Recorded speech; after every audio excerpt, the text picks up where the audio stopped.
गया खरी हो हमर यार मनावा तो एक बेर बात कर लगे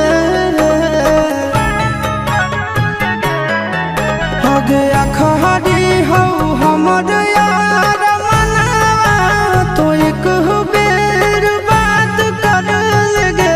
हो गे सोना यारवा हो भरती पटनवा में आके मुलाकात कर लेगे आगे सुना यारवा हो भरती पटनवा में आके मुलाकात कर लेगे आगे चली जाइबौ छोड़ी के दुनिया विदाई अपने हाथ कर लेगे आगे सुना यारवा हो भरती पटनवा में आके मुलाकात कर लेगे आगे सुना यारवा हो भरती पटनवा में आके मुलाकात कर लेगे।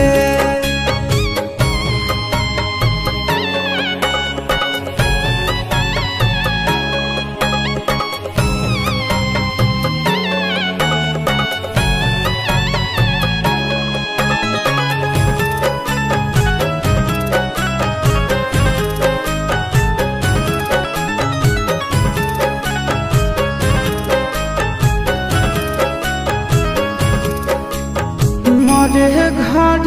पनिया पिलाई दी है जान गे कफन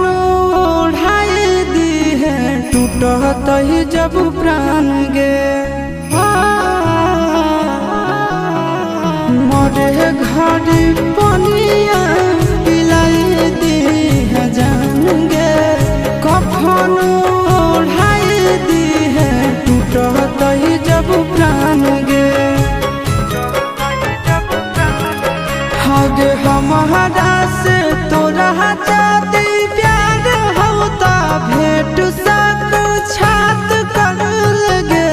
आगे सोना यारवा हो भरती पटनवा में आके मुलाकात कर लेगे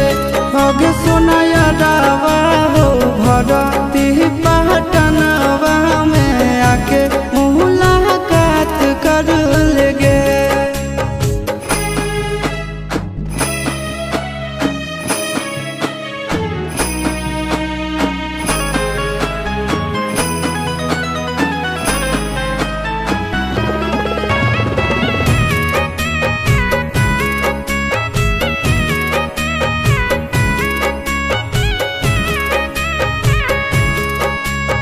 डॉक्टर जवाब दिल के बुलावा